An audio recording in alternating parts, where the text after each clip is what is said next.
माननीय सदस्य श्री नरेश महास्के जी। I got a lot of records of the Tamil Nadu also. In 1904. सबसे पहले तो मैं आपको धन्यवाद देता हूं कि आपने मुझे इस महत्वपूर्ण त्रिभुवन सहकारी विश्वविद्यालय विधेयक 2025 पर बोलने का अवसर प्रदान किया।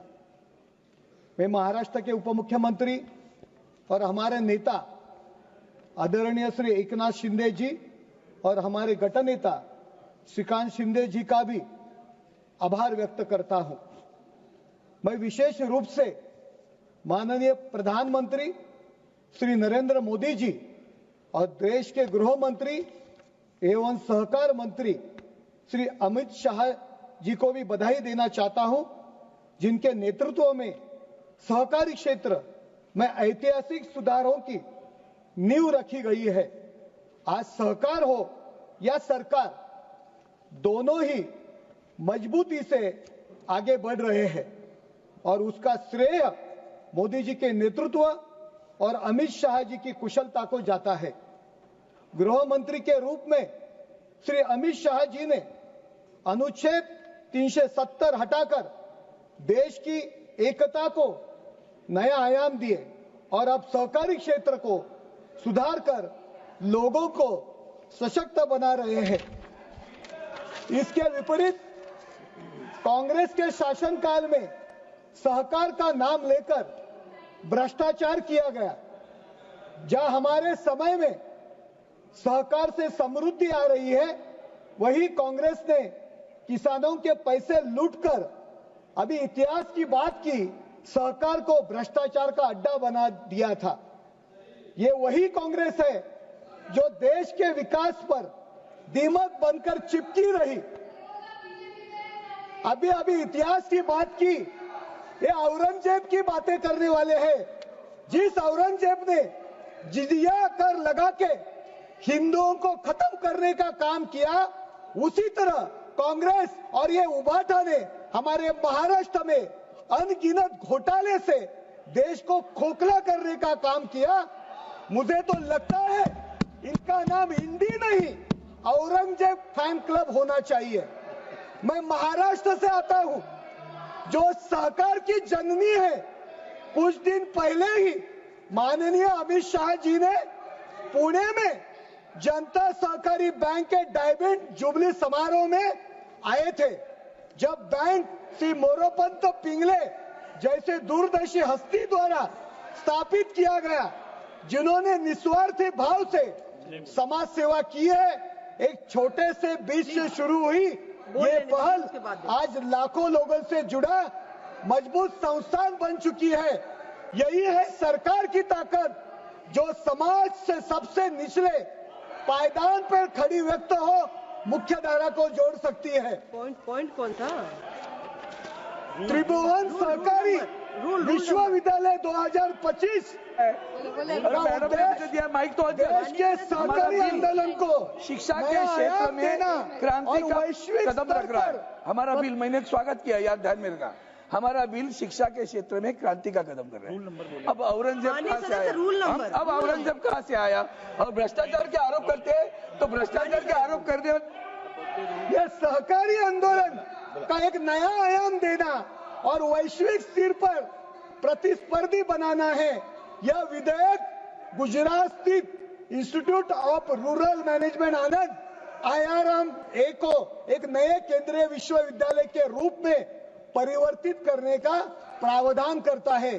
IRMA को केंद्रीय विश्वविद्यालय का दर्जा दिया जाएगा, जहां सरकारी क्षेत्र में शिक्षा, प्रशिक्षण और अनुसंधान को प्रोत्साहित किया जाएगा।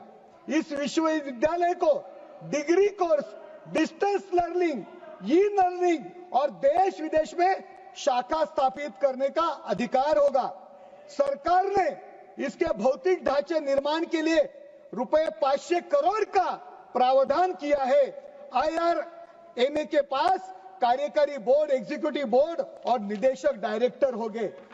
IRMA के मौजूदा शैक्षणिक कार्यक्रमों को संरक्षित किया जाएगा। कोई भी बदलाव एग्जीक्यूटिव बोर्ड की सहमति से हो जाएगा। विधेयक IRMA को रूरल मैनेजमेंट के सेंटर ऑफ एक्सीलेंस के रूप में घोषित करता है। वाइस चांसलर केंद्र द्वारा नियुक्त होगा। 3 वर्ष का कार्यकाल जिसे 2 साल तक बढ़ाया जा सकता है होगा। वीसी विश्वविद्यालय के कार्यकारी परिषद एग्जीक्यूटिव काउंसिल की अध्यक्षता करेगा। इसका नेतृत्व चांसलर करेंगे, जिनकी नियुक्ति केंद्र सरकार करेंगी। 5 वर्ष का कार्यकाल होगा। इनके सदस्य में वीसी सहयोगी मंत्रालयों के सचिव, नाबार्ड, एनडीडीबी, एनएफडीबी आदि के प्रमुख और सहकारी क्षेत्र के 4 प्रतिष्ठित विशेषज्ञ शामिल होंगे। आप जो बोल रहे थे ये एकाधिकारशाही नहीं है, ये लोगों के विकास के लिए ये विधेयक लाया गया है। Board of application recognition vice chancellor की अध्यक्षता वाला ये बोर्ड विश्वविद्यालय के संबंधता मान्यता प्राप्त संस्थानों को नियंत्रित एवं विनियंत्रित करेगा। मैं कुछ सजेशन यहां देता हूं।